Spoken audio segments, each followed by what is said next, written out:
అందరికీ నమస్కారం అండి. నేను మిస్ వర్ణ. Welcome back to our channel. ఈ వీడియోలో నవరాత్రి రెండో రోజు ప్రసాదాన్ని ఎలా తయారు చేసుకోవాలో చూద్దాము. ముందుగా అందరికీ దేవి నవరాత్రి శుభాకాంక్షలు అండి.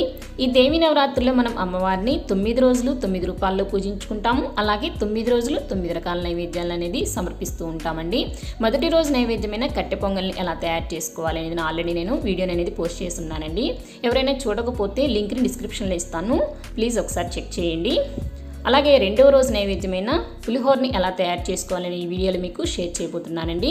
ఇంకా లేట్ చేయకుండా ప్రాసెస్ అయితే మొదలు పెడదాము. ఈ పులిహోరని తయారు చేసుకోవడానికి ముందుగా ఒక ప్రెషర్ కుక్కర్లో 1 కప్పు బియ్యంని వేసుకుని బియ్యంని 2-3 సార్లు శుభ్రంగా వాష్ చేసుకోవాలండి. ఇలా వాష్ చేసుకున్న తర్వాత నీళ్ళని వంపేసుకుని ఇప్పుడు ఇందులోకి 1 కప్ రైస్కి 2 కప్స్ వాటర్ని వేసుకోవాలి. అలాగే 1 టీ స్పూన్ ఆయిల్ వేసుకోవాలండి. ఇలా ఆయిల్ని వేసుకోవటం వల్ల రైస్ అనేది చాలా పొడిపొడిగా వస్తుందండి. ఇప్పుడు ఈ కుక్కర్ని స్టవ్ మీద పెట్టుకుని 3 విజిల్స్ వచ్చే వరకు ఉడికించుకోవాలండి. 3 విజిల్స్ వచ్చిన తర్వాత స్టవ్ ఆఫ్ చేసుకుని పూర్తిగా ప్రెషర్ అంతా పోయిన తర్వాత మూత తీసుకొని చూసుకోవాలండి. చూడండి, రైస్ చూడండి ఎంత చక్కగా పొడిపొడిగా ఉడికింది కదా. ఇప్పుడు ఈ రైస్ని ఒక బౌల్లోకి ట్రాన్స్ఫర్ చేసుకుని చల్లారనివ్వాలండి. ఇప్పుడు నేను తీసుకున్న 1 కప్ రైస్ క్వాంటిటీకి సరిపడా పెద్ద నిమ్మకాయ సైజ్ అంతా చింతపండుని శుభ్రంగా క్లీన్ చేసుకున్నానండి. ఇలా క్లీన్ చేసుకుని ఇప్పుడు ఈ చింతపండుని వేడినీళ్ళు వేసుకుని నానబెట్టుకుంటున్నాను. వేడినీళ్ళు వేసుకుని నానబెట్టుకోవటం వల్ల త్వరగా నానిపోతుందండి. నార్మల్ వాటర్ కన్నా కూడా వేడినీళ్ళు అయితే త్వరగా నానిపోతుంది. ఇలా 10 నిమిషాలు నానిపోయిన తర్వాత చక్కగా గుజ్జునంతా తీసుకోవాలండి. ఇక్కడ చింతపండు క్వాంటిటీ అనేది మీరు తీసుకున్న రైస్ క్వాంటిటీని బట్టి తీసుకుంటే సరిపోతుందండి. చూడండి, ఇలా శుభ్రంగా గుజ్జంతా తీసుకున్న తర్వాత దీన్ని ఫిల్టర్లో వేసుకుని చక్కగా స్ట్రెయిన్ చేసుకోవాలండి. చూడండి, ఇలా చక్కగా కొద్ది కొద్దిగా వాటర్ అనేది యాడ్ చేసుకుంటూ మరీ పలుచగా కాకుండా అలానే మరీ చిక్కగా కాకుండా చింతపండు గుజ్జుని ప్రిపేర్ చేసుకుని పక్కన పెట్టుకోవాలి.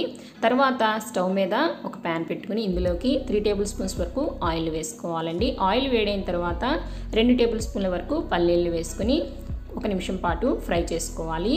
పల్లీలు చక్కగా ఫ్రై అయిన తర్వాత ఇప్పుడు ఇందులోకి 1 టేబుల్ స్పూన్ పచ్చిశనగపప్పు, 1 టేబుల్ స్పూన్ మినప్పప్పు, అలాగే 1/2 టేబుల్ స్పూన్ ఆవాలను కూడా వేసుకొని ఈ పప్పులన్నీ కూడా చక్కగా క్రిస్పీగా అయ్యే వరకు లో ఫ్లేమ్లో ఉంచుకొని ఫ్రై చేసుకోవాలండి. పప్పులు ఫ్రై అయిన తర్వాత ఇందులోకి కొన్ని జీడిపప్పు, అలాగే 10-15 పచ్చిమిరపకాయలని ఇలా చీల్చుకొని వేసుకోవాలి. అలాగే 2-3 ఎండుమిరపకాయలను కూడా వేసుకొని ఈ పచ్చిమిరపకాయలు ఎండుమిరపకాయలు కూడా చక్కగా ఫ్రై అయ్యే వరకు మరొక నిమిషం పాటు ఫ్రై చేసుకోవాలండి.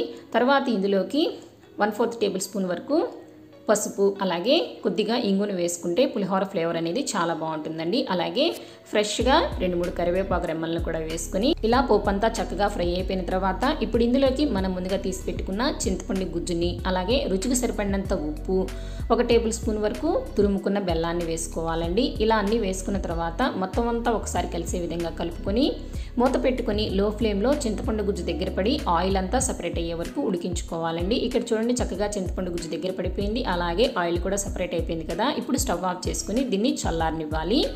తర్వాత స్టవ్ మీద ఒక ప్యాన్ పెట్టుకుని ఇప్పుడు ఇందులోకి 1 టీ స్పూన్ పచ్చిశనగపప్పు, 1 టీ స్పూన్ మినపప్పు, 1 టీ స్పూన్ ధనియాలు, అలాగే 1/2 టీ స్పూను మెంతుల్ని వేసుకుని 2 ఎండుమిరపకాయలను కూడా వేసుకుని చక్కగా లో ఫ్లేమ్లో ఈ పప్పులు కలర్ వచ్చే వరకు ఫ్రై చేసుకోవాలండి. తర్వాత ఇందులోకి చివరిగా నువ్వుల్ని 1 టీ స్పూన్ వరకు వేసుకుని నువ్వులు కూడా చక్కగా ఫ్రై అయ్యే వరకు మరి కొద్దిసేపు ఫ్రై చేసుకుని స్టవ్ ఆఫ్ చేసుకుని కొద్దిగా ఇంగును కూడా వేసుకుని ఒకసారి కలుపుకొని దీన్ని కంప్లీట్గా చల్లారనివ్వాలండి. చల్లారిపోయిన తర్వాత మిక్సీ జార్లో వేసుకుని ఇప్పుడు దీన్ని మెత్తడి పౌడర్ లాగా గ్రైండ్ చేసుకుని పక్కన పెట్టుకోవాలి. తర్వాత స్టవ్ మీద మరొక చిన్న ప్యాన్ పెట్టుకుని 1 టీ స్పూన్ వరకు ఆయిల్ని, అలాగే కొద్దిగా పసుపుని వేసుకుని మిక్స్ చేసుకుని స్టవ్ ఆఫ్ చేసుకుని ఇప్పుడు ఈ ఆయిల్ని మనం ముందుగా ఉడికించుకున్న అన్నంలో వేసుకుని కలుపుకోవాలండి. ఇలా చేయటం వల్ల పసుపు అన్నానికి బాగా పడుతుందండి. ఇలా చక్కగా అంతా కలిసే విధంగా కలుపుకున్న తర్వాత ఇప్పుడు ఇందులోకి మనం గ్రైండ్ చేసుకున్న పౌడర్ని వేసుకోవాలండి. ఇలా ముందుగానే పౌడర్ని వేసుకుని అన్నంలో కలుపుకుంటే బాగా కలుస్తుందండి. చింతపండు గుజ్జు వేసుకున్న తర్వాత కలుపుకుంటే అంతగా కలవదనమాట. సో అందుకే ముందుగానే అన్నంలోకి పౌడర్ని వేసుకుని కలుపుకోవాలండి. ఇలా కలుపుకున్న తర్వాత ఇప్పుడు మనం ముందుగా ఉడికించి పెట్టుకున్న చింతపండు గుజ్జుని కొద్ది కొద్దిగా వేసుకుంటూ మొత్తం అంతా కూడా కలిసే విధంగా కలుపుకోవాలండి. స్పూన్ తోటి కన్నా కూడా ఇలా చేతితోటి కలుపుకుంటేనే బాగా అంతా కలుస్తుందండి. ఇక్కడ చూడండి, నేను మొత్తం అంతా కూడా కలిపిన తర్వాత మీకు చూపిస్తున్నాను. అంతేనండి, ఎంతో రుచిగా కమ్మగా ఉండే ప్రసాదం పులిహోర అయితే రెడీ అయిపోయింది. ఒకసారి ఇలా నేను చెప్పిన విధంగా ట్రై చేసి చూడండి, మీకు గుళ్ళో తినే ప్రసాదం టేస్టే వస్తుందండి. మీరు కూడా తప్పకుండా ఈ దేవి నవరాత్రుల్లో అమ్మవారికి రెండవ రోజు ఈ పులిహోర నైవేద్యంగా సమర్పించి అమ్మవారి అనుగ్రహాన్ని పొందండి. ఐ హోప్ ఈ వీడియో మీ అందరికీ నచ్చింది అనుకుంటున్నాను. నచ్చిన వాళ్ళు తప్పకుండా లైక్ చేసి షేర్ చేసి మన ఛానల్ తప్పకుండా సబ్స్క్రైబ్ చేసుకోండి. నేను మళ్ళీ 3వ రోజు అమ్మవారి ప్రసాదంతో నేను మళ్ళీ మీ ముందు ఉంటానండి. Thank you for watching my videos.